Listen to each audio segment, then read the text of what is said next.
Hello à tous, c'est Pascal du Team Brownies et aujourd'hui je vous propose une toute belle aventure. On va aller à la rencontre d'un personnage hors du commun. Je vous conseille vivement de rester jusqu'à la fin car j'en suis persuadé, vous allez apprendre énormément de choses. Allez, let's go!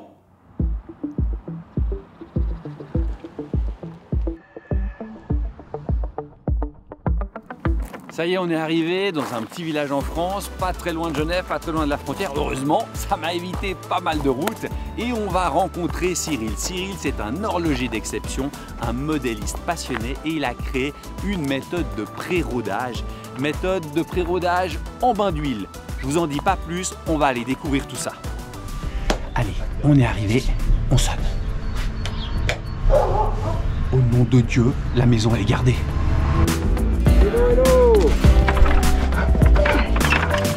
L'atelier où tout se passe.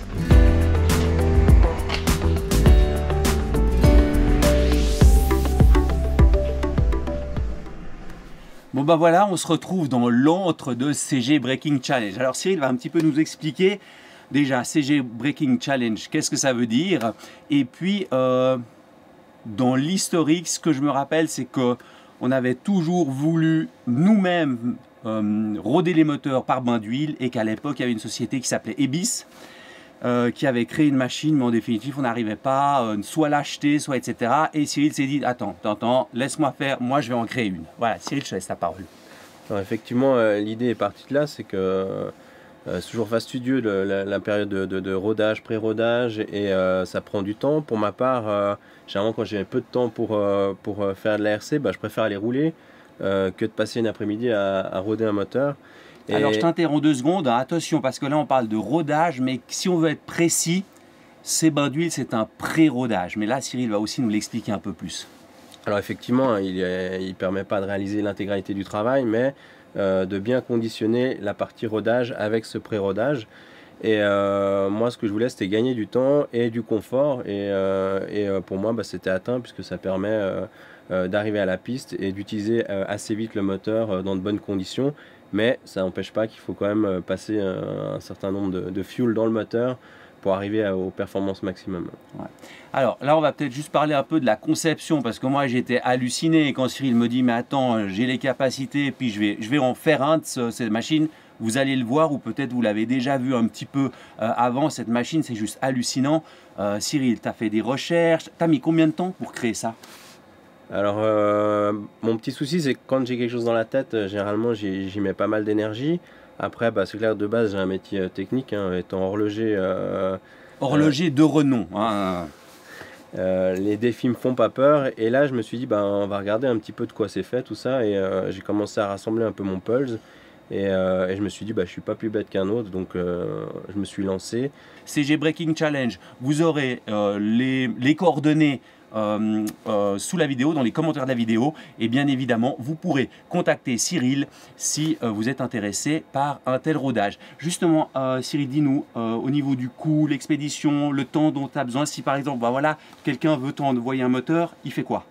Alors il peut me contacter via la page Facebook évidemment, et puis après au niveau du prix, il n'est pas excessif, je ne veux pas forcément l'aborder.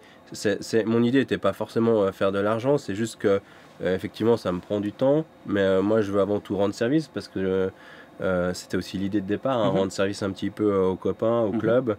Vous l'avez compris, vous êtes intéressé, vous lui envoyez un petit message via le site Facebook, et puis vous saurez le prix, vous saurez tout, puis vous discutez avec lui. Vous le savez, énormément de moteurs sur le marché. Chaque moteur est fait par des fabricants différents. Je pense que ça aussi, Cyril, tu as dû le voir maintenant avec la pratique que tu as. Du coup, est-ce que tu adaptes ta façon de rodage en fonction de la marque du moteur? Alors tout à fait, je pense que là je suis à peu près en moyenne à 20 moteurs par année, donc je dois être à une 60aine au total.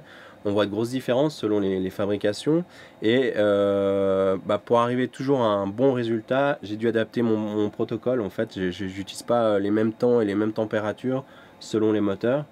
Après, il y a des moteurs comme les bases OS ou FX qui sont un petit peu plus un petit peu plus simples et avec pour moi ma part où j'obtiens les meilleurs résultats. Donc pour les moteurs, les bases italiennes, si je veux faire un groupe de famille, là je suis sur des durées un petit peu plus longues et il m'arrive parfois de faire pour ceux qui ont vraiment des points morts hauts très durs. De mettre une bielle de travail pour pas traumatiser la bielle du moteur. Donc je mets une bielle de travail, la durée dans le bain est beaucoup plus longue et une fois que le pré-rodage est fini, je remets une bielle neuve et comme ça le reste se mettra en place avec la fin du rodage. Donc vous voyez quand même, je vais dire, l'application que Cyril met sur vos moteurs. Enfin, vous allez avoir, c'est un orfèvre, vous le verrez même dans vos moteurs, hein, ça c'est clair. On l'a dit tout à l'heure, Cyril, on parlait d'un pré-rodage. Ce qu'il faut aussi que vous compreniez, il porte bien son nom, c'est un pré-rodage. Il va quand même nécessiter quelques litres sur la piste pour que tout se mette en place. Mais l'avantage de ça, c'est qu'en fait, même les quelques litres que vous devrez faire, vous pouvez déjà bien vous amuser. C'est pas un truc où on va passer 3 à 4 litres, où ça pétarade, ça pétouille. Pas du tout, on pourra déjà bien rouler. Et c'est le gros avantage de cette méthode, selon moi. Alors effectivement, le gros gain, il est sur le départ, le premier démarrage, qui des fois souvent est très compliqué, et les premiers litres avec l'instabilité, des performances qui sont pas là, on est obligé de rouler très gras. Donc c'est vraiment ce point de départ qui est rendu plus agréable, où très vite on a un moteur stable, avec un ralenti très stable, et qui est exploitable sur la piste.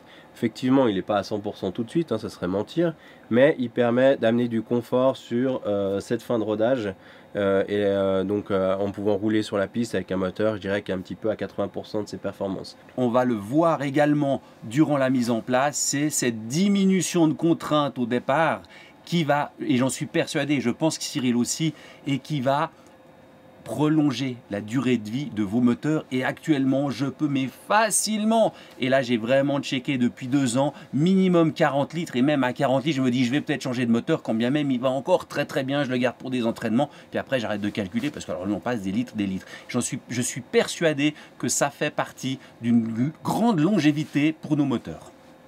Alors, tout à fait, c'est vrai que les premiers démarrages sur le banc avec un moteur qui coince, on vient traumatiser la bielle, hein, ça c'est une certitude. C'est pas naturel de démarrer le moteur comme ça avec le point mort haut qui coince. Là, il faut s'imaginer qu'on est donc dans un bain totalement immergé, lubrifié, à une température de 100 degrés.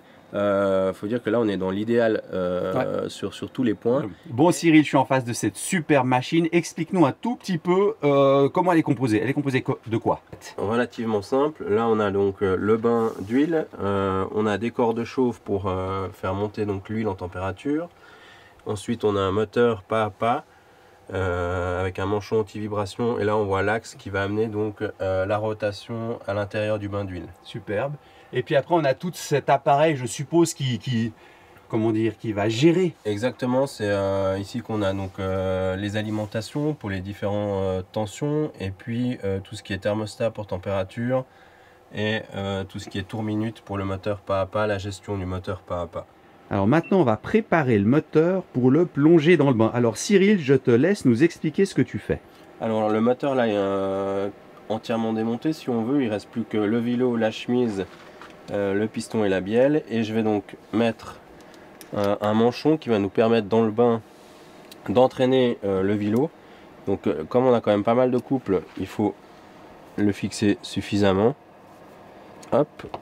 Et également un insert qui a été retouché pour permettre de maintenir la chemise en place et de laisser le flux d'huile passer correctement. Ouais, sinon évidemment la chemise en fait avec le mouvement elle va remonter. Exactement. Ok.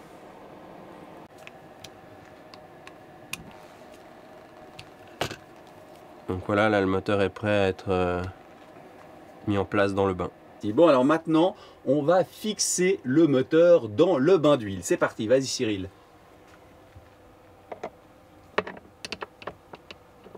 Donc là le moteur est fixé donc dans le bain avec un bâti de fixation qui est identique à celui qu'on peut retrouver sur un châssis, un 8e, et le manchon est en place et la vis donc de serrage qui elle est fixée sur l'arbre de transmission pour venir entraîner le vélo. Donc là tout est prêt, je vais donc allumer la machine. On va remplir le bac d'huile donc pour l'immerger.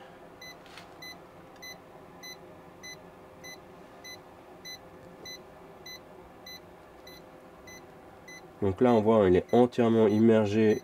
Tu peux juste me dire quelle est l'huile que Dans tu de l'huile. utilises? Alors c'est assez simple. J'utilise cette huile qui est une huile donc Motul de temps. Ok. Et puis tu utilises une fois l'huile par moteur ou tu la changes, tu fais comment? Tu la filtres? Alors, je change pas pour chaque moteur pour plusieurs raisons. C'est que déjà, elle va pas se dégrader au bout d'une utilisation. Et puis autre chose, c'est le prix. Hein. Le bidon d'1 litre, je crois, on est autour de entre 20 et 25 euros. Donc ce que je fais, c'est que je la filtre. J'ai un système ici que j'ai créé avec un filtre papier à l'intérieur qui me permet de filtrer donc l'huile à chaque fois entre chaque utilisation. Et généralement, tous les 10 moteurs, je change l'huile. Ok, excellent. Donc voilà Cyril, maintenant tu as mis l'huile, qu'est-ce que tu fais? Tu vas faire préchauffer tout ça, c'est ça? Exactement, donc je mets en route le thermostat et les corps de chauffe. Et là, je viens régler en fait la température voulue. À savoir que je commence toujours le premier démarrage à une température de 100 degrés. Donc là, voilà, là on est en route. Là, j'ai un bip parce qu'en fait, j'ai des alarmes sur les températures minimum et maximum. Donc là, tant qu'on n'est pas passé au-dessus des 20 degrés, ça bip. Et si je suis au-dessus de 100, il se remet à biper. Bon, là on le voit bien, donc on a mis 100 degrés, on est à 71 ou 71 pour les amis français. Ça monte en température tranquillement. Donc là, on peut voir qu'on arrive à la température voulue. Là, on est à 101,5 degrés. Et donc, je vais mettre en route le moteur par le biais du moteur pas à pas. Et là, on a un démarrage qui se fait progressivement. On n'est pas tout de suite aux 500 tours. Il va monter gentiment. Là, on voit que l'huile finit de se mettre en place. Et on va arriver ici, normalement, aux 500 tours voulus. Et tu vois où les tours? Ah ouais, tout à fait. Alors, 499. Et là, ouais. Évidemment, ça mélange l'huile, hein, le fait de le mettre en mouvement. Donc, on a la température qui chute un petit peu. Parfait. Et là, on est parti sur des cycles assez longs. Là, on part pour 1 heure à 100 degrés. Et après, selon les moteurs, je vais descendre la température et je vais augmenter la durée. Ok, excellent. On est un petit peu sorti de l'atelier parce que là, il fait plus ou moins bon. On va un peu prendre l'air. Ouais, on va pas marcher trop vite, tu as raison. Maintenant, Cyril, peut-être, dis-nous un petit peu, donne-nous le retour des gens qui t'ont fait confiance. Qu'est-ce qu'on peut dire? Moi, j'en fais partie, donc j'aimerais un petit peu que tu te parles des autres. Alors, sur la totalité, j'ai toujours eu des retours positifs. Après, c'est vrai que j'ai souvent les mêmes personnes chaque début de saison qui me sollicitent. Donc ça fait plaisir. Après, je m'aperçois que les pilotes qui ont l'opportunité de faire beaucoup de litres et de rouler souvent, eux, du coup, très rapidement, ils vont pouvoir roder leur moteur. Donc, généralement, ils vont le faire eux-mêmes et ils ne font pas appel à mes services pour une nouvelle fois. Mais je comprends aussi que voilà, moi, c'est vraiment peut-être plus les gens qui ont un peu moins le temps de rouler, qui veulent gagner du temps et du confort. Ceux qui arrivent à des gros litrages assez facilement refont pas forcément l'appel à moi. Ouais. Bon, en définitive, je suis tout à fait d'accord avec sa conclusion. Moi, je fais partie de ces gens qui n'ont pas forcément la possibilité de rouler beaucoup. Donc, quand j'y vais, j'aimerais quand même être le plus rapidement prêt à rouler. Et cette méthode me convient parfaitement. En tout cas, Cyril, on va dire que c'est les mots de la fin. Un grand merci. Je pense que vous avez découvert quelque chose de fantastique, un atelier génial. J'espère que vous aurez pris du plaisir à suivre cette vidéo et surtout appris certaines choses. Et n'oubliez pas, vous êtes intéressé, vous contactez Cyril. Il va vous faire un boulot d'orfèvre. Mais ça, je l'ai assez dit. Allez, ciao tout le monde. Plaisir.